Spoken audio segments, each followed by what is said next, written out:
It did improve the acceleration a tiny bit, but it wasn't great.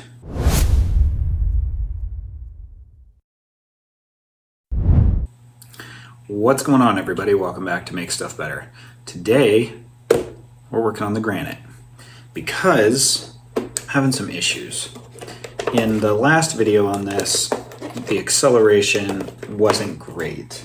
And that's after I installed the 3S Ghoul RC system, brushless. But it wasn't great when it had the brush system in it either, which was Spectrum brushed. I burned out a motor on it, running it in the grass with stock gearing and everything, geared it down as much as I could, almost burned out another motor. It was like, fine, we're going the cheapest 3S system I can get. It got real fast, but it didn't accelerate worth beans. And the motor kept getting hot. So I ran it in two-wheel drive, just removed the center drive shaft, popped it right out. And it did better as far as the heat in the motor, but still wasn't doing great with acceleration at all. I've heard a lot of things about like changing the punch on this system, and it's because it's a Chinese system, the labels they put on all those settings on the program card don't really make sense. But I turned up everything that I could that looked like it would give any sort of improvement on the acceleration. Nothing. I mean, it did improve the acceleration a tiny bit, but it wasn't great. Even right now, let's get this switched on.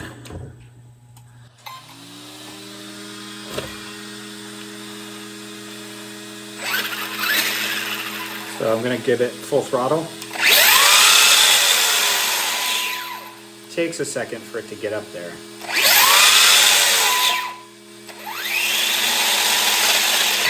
Those fans are super loud. And in reverse, like it gives me quarter throttle, maybe. Oh, my fan's broken. Nice. Well, it's missing a couple of blades. Could be better. So because it only goes quarter throttle in reverse, the acceleration's still awful. I mean, I've seen some people with these things just great acceleration, standing up on the end. This one will not wheelie because it doesn't accelerate that fast. So I've got an idea, and let's see if it works. The other thing about this truck is that the slipper clutch, when I was running around in two-wheel drive in the sand, it was on 2S, it was fine on 2S the whole time. It was probably starting to wear out the plastic spur gear, and then I put it on 3S, and immediately just took all the teeth off the plastic spur gear. And I had run it on 3S before, just not in something that hard.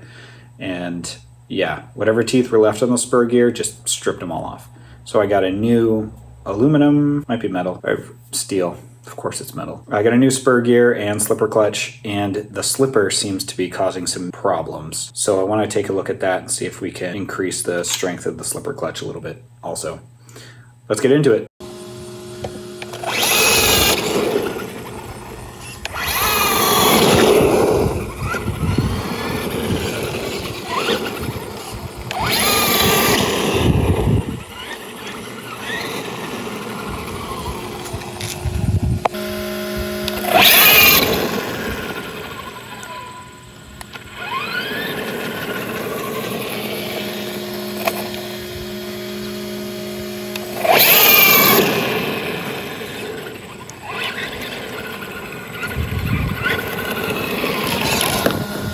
So that sound is the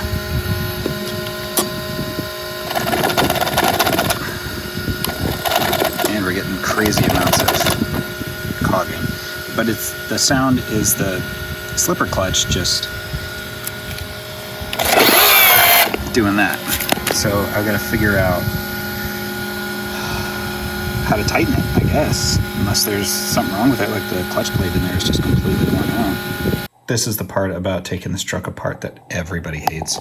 You pull up on this where it says pull, and then it's supposed to just motor and your spur gear, this whole thing is supposed to slide forward, except it jams and just is really, really hard to get out. What I do is I take a little screwdriver, or a flathead screwdriver, a big one, and I stick it in there, turn it a little bit, same thing on that side, wedge it so that you just basically walk this out forward.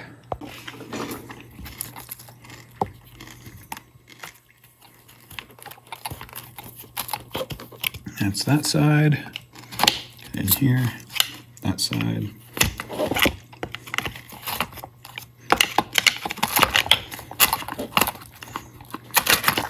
And we're out. screwdriver died. Well, the electric part of it died, so now it's just a regular screwdriver. And crack this open. Yeah, you can see this is basically all the way compressed. So that should be right up against it, like all the...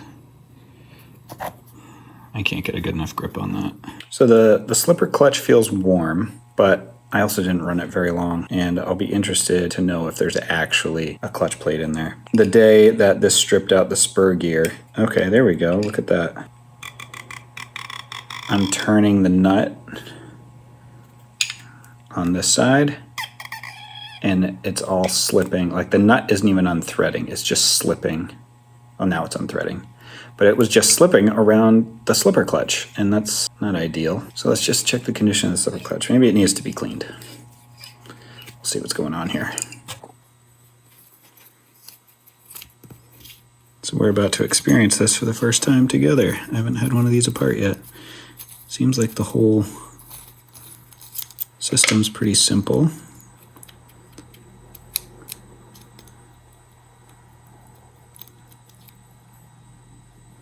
Okay, we've got a pin in there that locks it to, is it broken?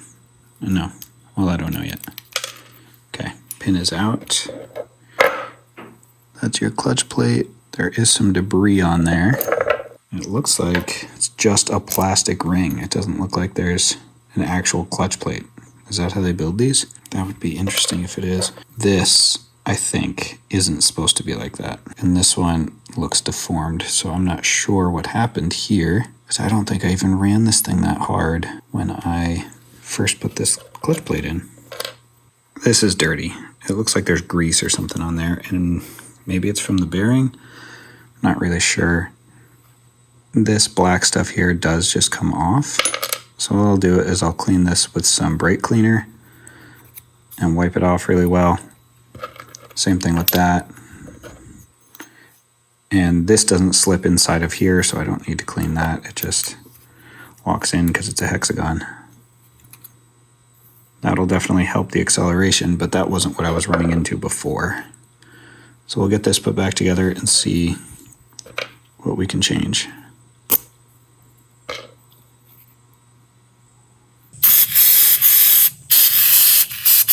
This piece cleaned up nicely.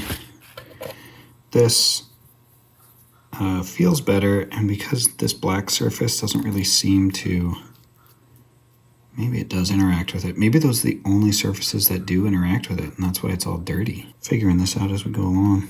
Anyway, it doesn't seem to be coming off, so I'm going to put it back together and see what happens.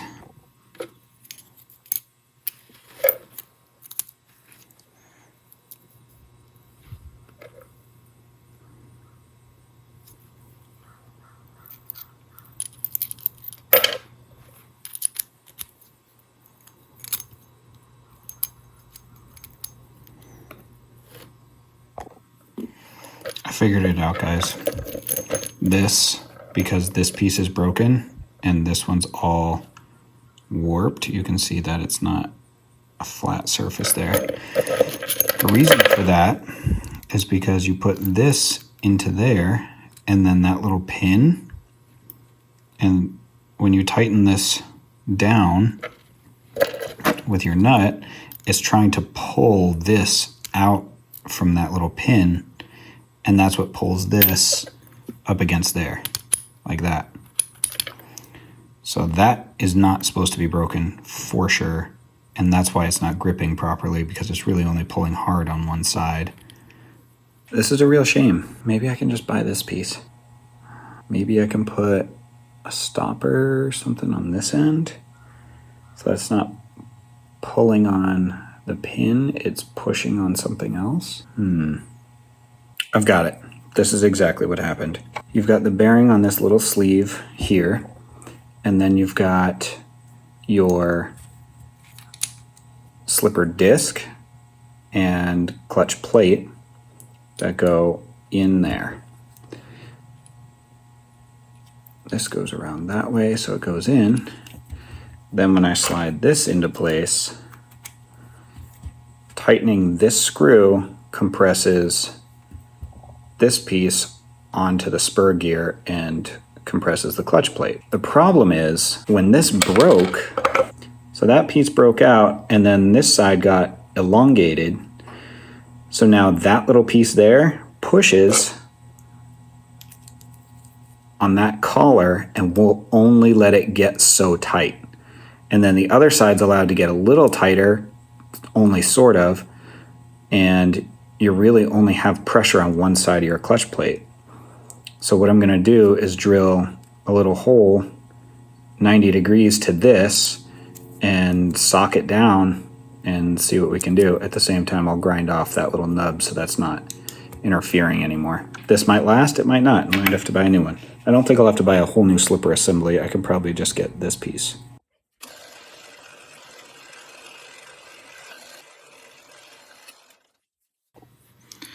There's the new one. This is the second hole I drilled, which is much better than the first hole I drilled.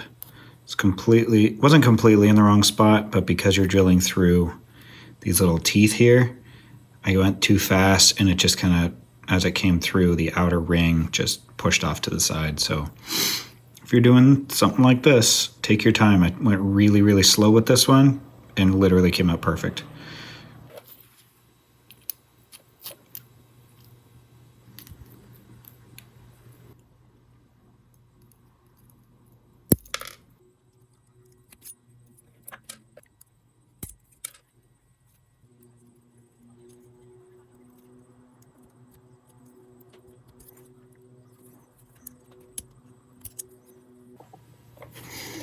Got that stupid little pin in there. And now we can reassemble the rest of it. I am not super hopeful that this is going to last very long.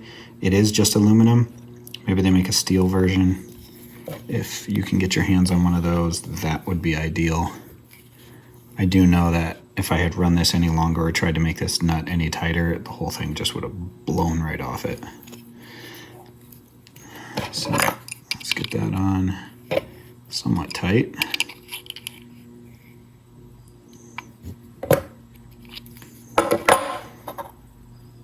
Looks great.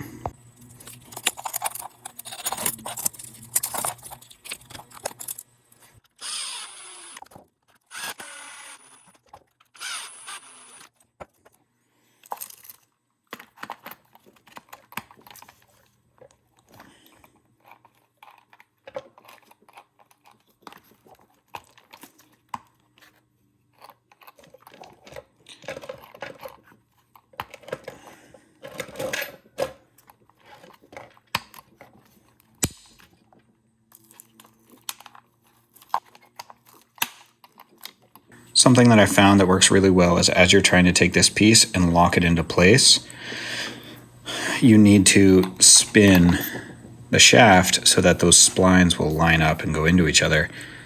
But your hands are busy here, so all you do is just move the truck back and forth, and that'll move the splines on the diff side to wiggle them back and forth, and then it usually clicks right in and you're good.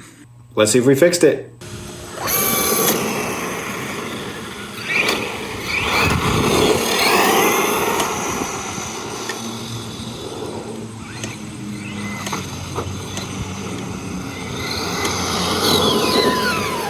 Okay, so the acceleration is definitely better, but listen.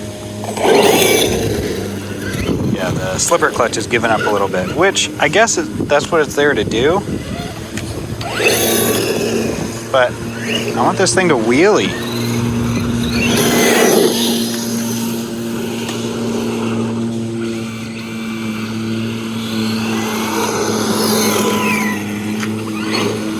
So even the terrible acceleration it's got right now, it still won't wheelie because of that slipper clutch.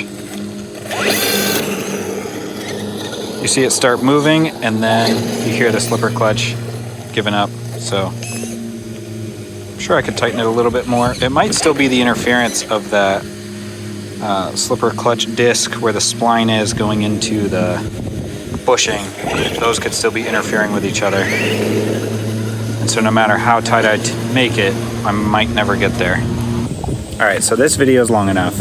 I'm gonna do a part 2 to this one where I address the slow acceleration from the electronics somewhere. I have an idea. We're going to figure it out. So watch for that. That's coming up next.